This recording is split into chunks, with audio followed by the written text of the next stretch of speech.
तो फोकस कर लें एक बार इसको। आंसर आपने मेरे को 1.6 निकाल के दिया था ना, तो सबसे पहले 300 लिखते हैं बच्चे। 0.25 का मल्टीप्लाई 2 से हो जाएगा, एग्जैक्ट ये 150 ml इक्विवेलेंट आ जाएगा जो बेस है। इसको चेक कर लें, 200 हो गया, 0.25 इंटू 2 हो गया। ठीक है जी, ये 100 ml इक्विवेलेंट आ गया। बेस ग्रेटर है, बेस ज्यादा हो रहा है बच्चे, तो इसीलिए अब आपको 150 माइनस 100 और सॉल्यूशन बना दिया था अप टू 2 लीटर। तो ये 50/2000, 1/40। क्लियर ये बात? 0.025। आपको पता है बेस की कॉन्सेंट्रेशन निकली है, पीएच निकलेगा, सीधे पीएच निकलेगा बच्चे। तो ये आपके पास है 25 इंटू 10⁻⁻, या 2.5 कर लो, ज्यादा अच्छा रहेगा, इंटू 10⁻⁻²। इसका आपको निकालना है माइनस लोग, तो क्या हो जाएगा 2 माइनस लोग 2.5। 2 माइनस, अब 3 का वैल्यू 0.7 के आसपास है, 3 का वैल्यू 0.5 के आसपास है। तो ठीक है, ये आंसर जो आपने मेरे को दिया था पीओएच में, ये 1.6 ठीक है।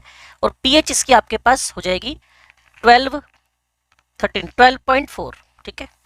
और कितने डिग्री, कुछ स्पेशल मेंशन? हाँ हाँ हाँ, 15 में से सब्ट्रैक्ट करना है इसको ना, 0 डिग्री दिया हुआ है इसलिए।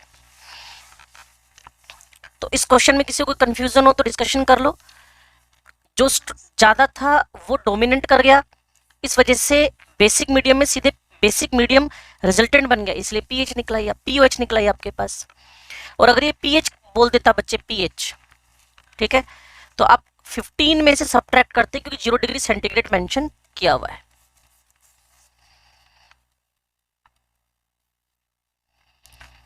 बोलो जी।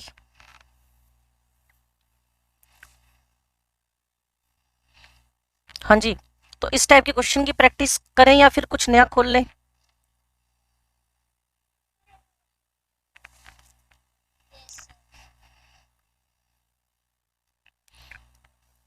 लो जी, बोलो बेटा।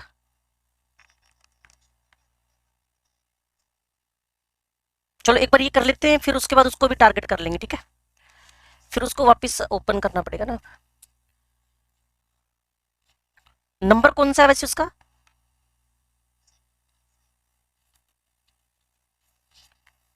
2.59।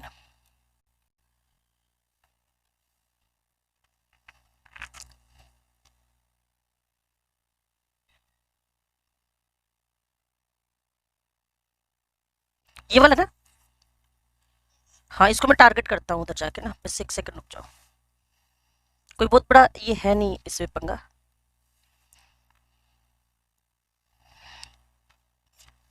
हाँ जी, तो 300 मिलीलीटर टारगेट करना भाई।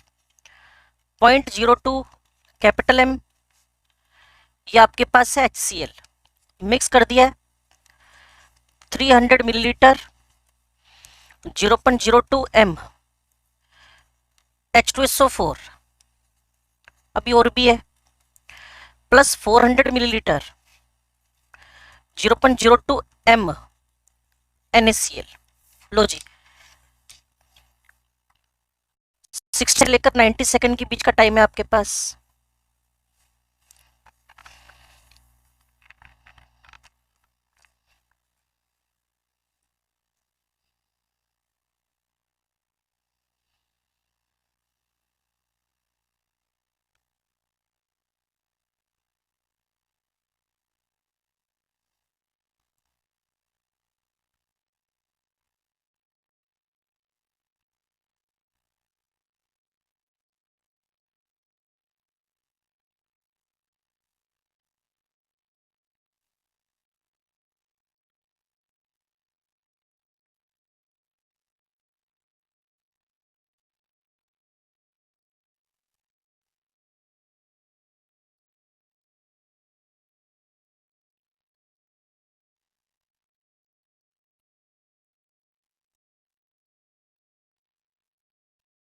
अरबी के आंसर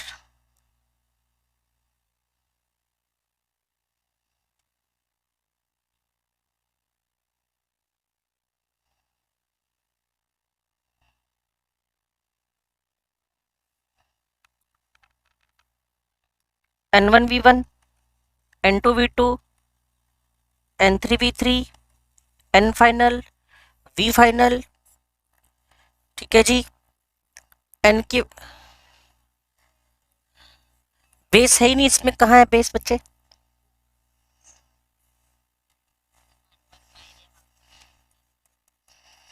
सोल्ट है बच्चे, ये अभी देखते हैं आराध्या। ये सोल्ट है बच्चे, और वो भी स्ट्रॉन्ग एसिड स्ट्रॉन्ग बेस का है। और स्ट्रॉन्ग एसिड स्ट्रॉन्ग बेस का सोल्ट ऑलवेज पीएच में कैसा होता है? न्यूट्रल। इसीलिए क्वेश्चन डाला था कि आप इस बात को समझ पाओ। अभी अभी बताते हैं जी, एक सेकंड रुक जाओ बस। यहाँ मैंने 300 ml लिख लिया, यहाँ मैंने 0.02 लिख लिया, HCl ही था।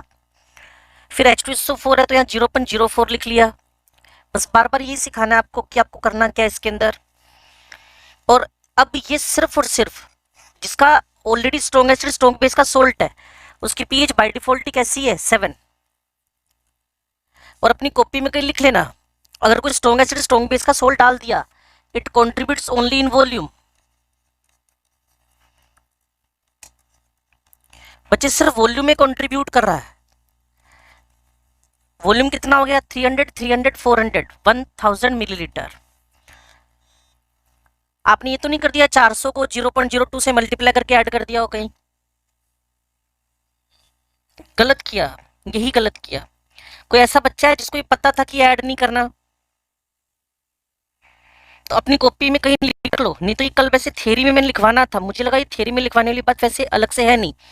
एक बार फिर बता दूंगा, लेकिन अभी फिलहाल सुन लो क्या, कि जब भी कभी स्ट्रॉन्ग एसिड स्ट्रॉन्ग बेस का salt acid acid base base acid base में मिक्स कर दे, that contributes only in volume. क्योंकि पीएच में तो बराबर एच बराबर ओ एच देगा ना, तो कॉन्सेंट्रेशन में तो equal H equally O H दी है इसने। बोलो जी। हाँ जी, अब बताना शुरू करो। 300 into 0.02 is it 6? 300 into 0.04 is it 12? Divided by 1000, और दोनों एसिड नेचर के हैं, तो N final is equal to 18 into sorry हाँ 18 इंटू 10⁻³ या 1.8 इंटू 10⁻²।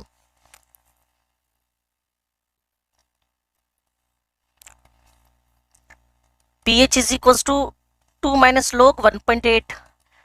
वैसे आराध्या आंसर तो उतना ही आ गया फिर भी जितना आप बोल रहे थे।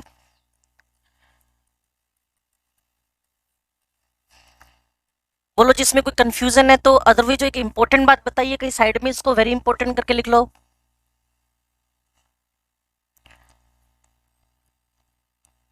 अगर कोई भी मिक्सचर में स्ट्रॉन्ग एसिड स्ट्रॉन्ग बेस का सोल्ट डाल दे, अगर कहीं मिक्सचर में स्ट्रॉन्ग एसिड स्ट्रॉन्ग बेस का सोल्ट डाल दे, that contributes only in volume.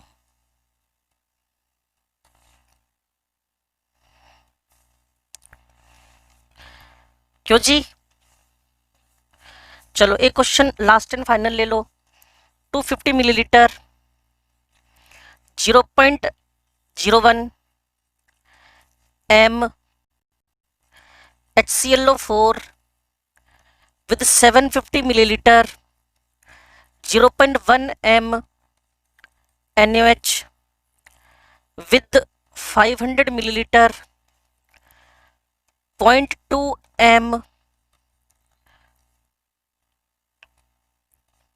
KCl।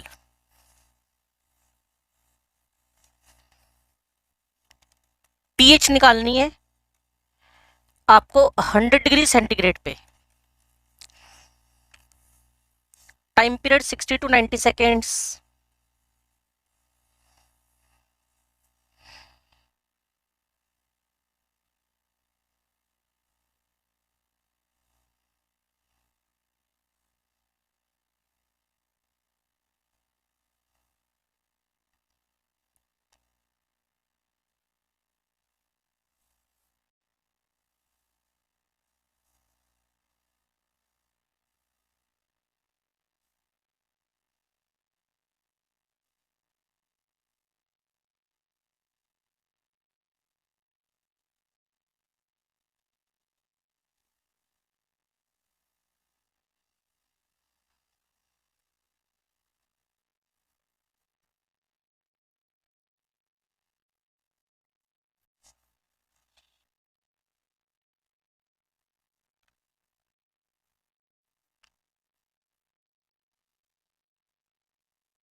10.68।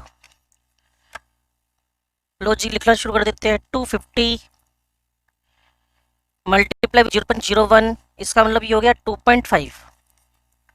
कौन है? एसिड। स्ट्रोंग है? हाँ जी। 750 इंटू 0.1, ये हो गया 75। ये कौन है जी? बेस। स्ट्रोंग है? हाँ जी। ये तो कंट्रीब्यूट कॉन्सेंट्रेशन में तो करेगा नहीं, तो ये भाई साहब डोमिनेट कर रहे हैं। बेस एसिड पे क्या कर गया है?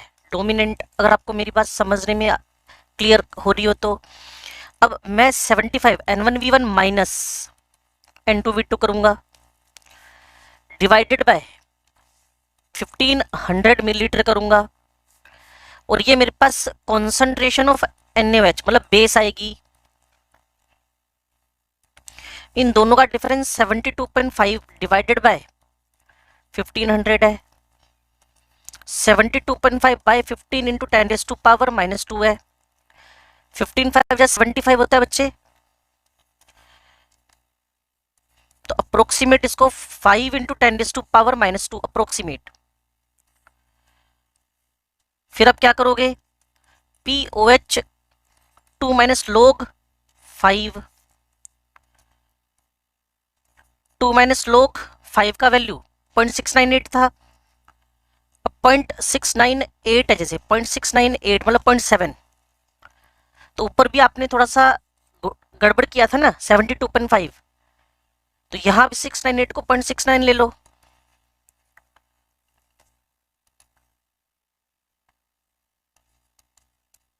टू 31 क्या हो गया? POH 131। अब मुझे pH निकालना है बच्चे, तो 100 डिग्री था ना, 12 माइनस 1.31, ये इसके अप्रोक्स में मुझे लगता है आंसर एक 11, हाँ बिल्कुल ठीक है। अनुराग ने दिया था ना आंसर अभी।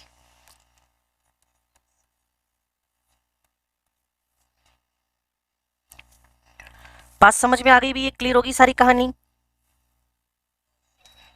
चलो, तो आइडिया से मिल गया होगा। थ्योरी मैंने नई कुछ नहीं कराई है, बस एक छोटा सा एडिशन करवाया आज थ्योरी में, जो हमने पढ़ी थी पिछले क्लास में, कि आपको इसके अंदर क्या करना है। एक अगर सोल्ट डालने को मिल जाता है, सोल्ट, अगर आपको इसके अंदर सोल्ट डालने को मिल जाता है ना, वो भी स्ट्रॉन्ग एसिड स्ट्रॉन्ग बेस का, वो सिर्फ और सिर्फ एक ही चीज में कॉन्ट्रीब्यूशन कर रहा होता है, कॉन्सेंट्रेशन में नहीं, सिर्फ वॉल्यूम में। इसलिए हेडिंग में कहीं साइड में लिख लो, अगर सोल्ट दे रखा हो that contributes only in volume. वैसे इसके आरपीएस असाइनमेंट का क्या हालचाल है तुम्हारा?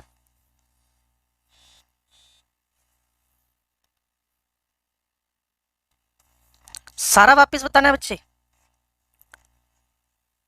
नहीं, लास्ट वाला सारा कंप्लीट। फटाफट में आपके पास है 250 ml आपके पास स्ट्रॉन्ग एसिड है, 750 ml बच्चे आपके पास स्ट्रॉन्ग बेस है, 250 मल्टीप्लाई विद 0.01, ये आपके पास हो गया 2.5, 750 इंटू 0.1 75 हो गया। एक स्ट्रॉन्ग एसिड एक स्ट्रॉन्ग बेस डोमिनेट कर रहा है, तो इसीलिए मुझे 75 माइनस 2.5 करना है, वो 72.5 हो गया। टोटल वॉल्यूम 250 750 500 1500 हो गया। 7.2 डिवाइडेड बाय 15, और ये वाला 100 10⁻⁻² के फॉर्म में ऊपर लिया आया। 15 5 जा 75 सोल्व करके,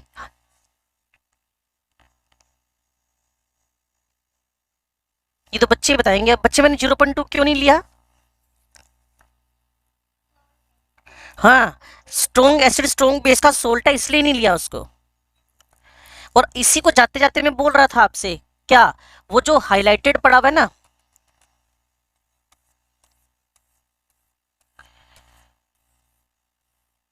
ये स्ट्रॉन्ग एसिड स्ट्रॉन्ग बेस का सोल्ट कभी भी होएगा अगर that contributes only in volume। क्यों जी? वैसे इसकी आरपी असाइनमेंट का क्या हालचाल है? कोई आइडिया से दे दो यार फटाफट।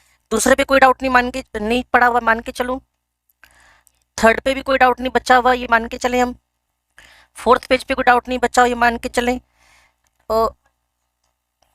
हाँ तो रेक्टिफाई करते जाओ बच्चे प्रॉब्लम, फिर उस बच्चे का एक प्रॉब्लम फंसा हुआ है ना अभी, तो उसको भी करवाना है मैंने भी। 2.20 नंबर, ये तो मैंने क्लास में करा दिया था बच्चे। लो इधर आ जाओ, वापिस आ जाओ।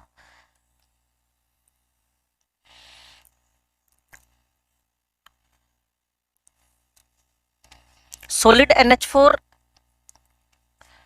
HS is placed in a flask already containing H2S gas at 0.5 atm। Clear, अब इसको ब्रेक करना शुरू करें।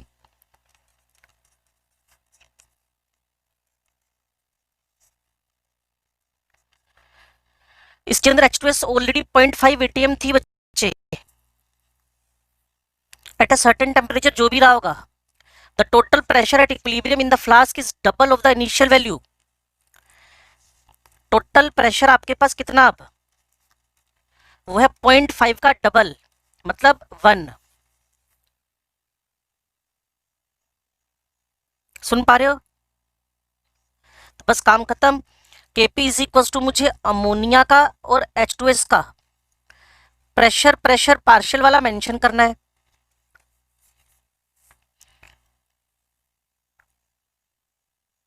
और आपको पता है अमोनिया का प्रेशर और H2S का प्रेशर ऑलरेडी 0.5 तो चल ही रहा था, ये कौन, H2S। तो इसका मतलब ये दोनों इक्वल क्वांटिटी में और बने हुए, मतलब 0.25 कौन बन गया, ऐसे लिख दूं P प्लस 0.5। तो अब जो P की वैल्यू 0.25 निकलाई वो, तो 1.25 हो गया बच्चे, 1.75 हो गया, दोनों के मल्टीप्लाई से आंसर आ जाएगा। 0.25 मतलब 1/4, 0.75 मतलब 3/4।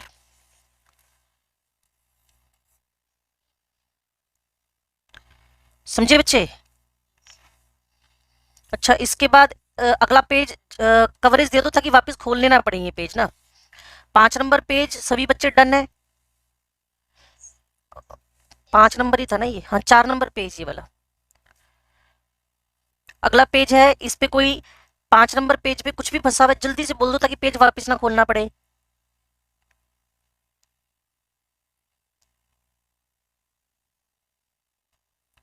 कोई कुछ नहीं बोल रहा।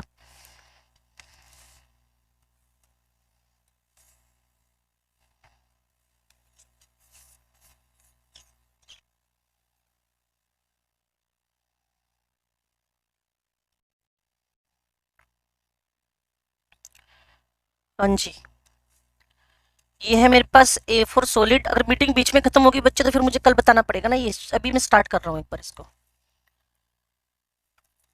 AX3 सॉलिड, ये सॉलिड है, ये मेरे पास गैस है, ये मेरे पास सॉलिड है। A4X2 AX3 गैस ही है ये भी, ठीक हो गया। अब उसने कहा जी अब mixture of A4X2 at 50 atm reacts to form AX3 gas, ये 50 atm पे है। ये प्रेशर ऑफ मिक्सचर, ये मेरे पास 50 का 60% मतलब 30 atm डिक्रीज कर गया है। द न्यू प्रेशर इस मिक्सचर का आपके पास अब क्या हो गया, 20 atm। ये कल मैं बता रहा था आपसे, इसमें फिर दिक्कत कहाँ है बच्चे। Then the ratio of total pressure at equilibrium to the pressure of X2 gas is. अब इसमें से आप इसको बैलेंसिंग करके चलोगे तो ये 4 लिखना पड़ेगा और इसको आपको 6 लिखना पड़ेगा।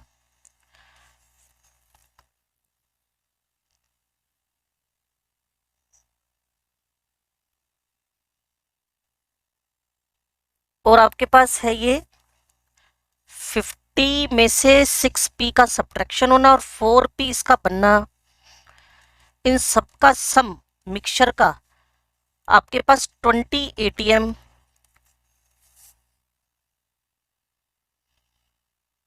-2p is equal to 20 atm। और p की वैल्यू कितनी आ गई बच्चे, 15 आ गई। और हाँ p की वैल्यू ना, तो 50 -2p